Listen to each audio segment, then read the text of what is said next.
Nembagal daw yung Ilocano, kumusta po kayo? So maganda na po yung panahon dito sa Ilocos, Ilocano, dito sa amin sa Bigan. So tirik na po yung haring araw. Yan Ilocano, tirik na po yung haring araw.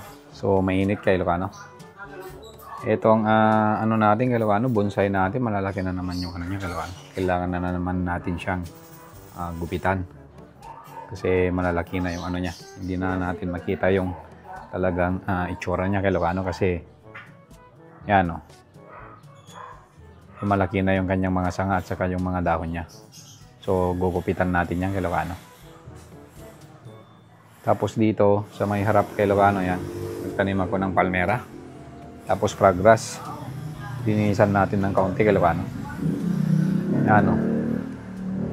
Yung fortune ko Ilocano, nilagay ko sa loob ng bahay mukhang ayaw niya. Yan o. Tapos na bagyo pa. Kaya ganyan na yung naging itsura niya. Sana makarecover pa siya Ilocano. Tinanggal ko na yung ano dito Ilocano, yung halaman na ganyan, yung umaakyat na ganyan, yung kumakapit sa pader. Ganito na yung nilagay ko. Tapos yung mga halaman pa natin dito Ilocano, okay naman yan. Yung kalamansi natin, yan, mukhang nabuhagad lang yung mga dahon nila Ilocano dahil nga sa lakas ng hangin ni Bagyong Uwan. Gaya po ng bougainvillea natin dyan Ilocano, yan o. Natuyo yung mga dahon.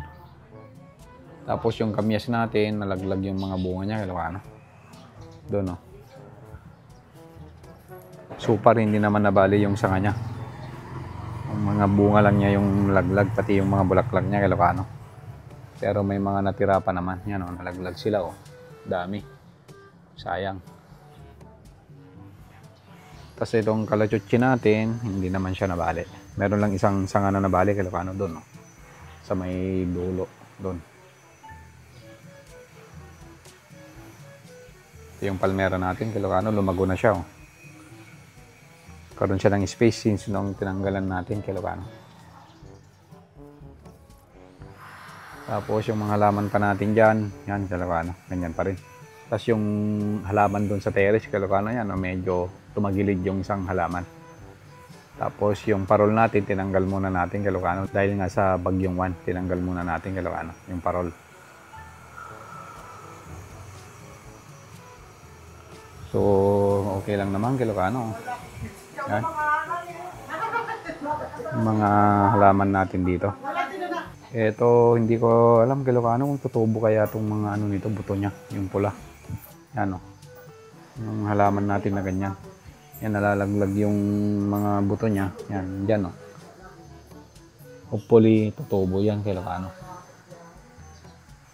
Kasi magandang halaman to eh. Yung malaking halaman na ganyan. Hindi ko lang alam Ilocano kung anong pangalan. Comment nyo naman po. Yung isang halaman natin doon Ilocano, namatay na. Yung isang croton plants natin. Yan. Hindi ko alam kung anong nangyari dyan. So, ito lang po yung update dito sa munting bakuran natin Ilocano. Good morning, good morning.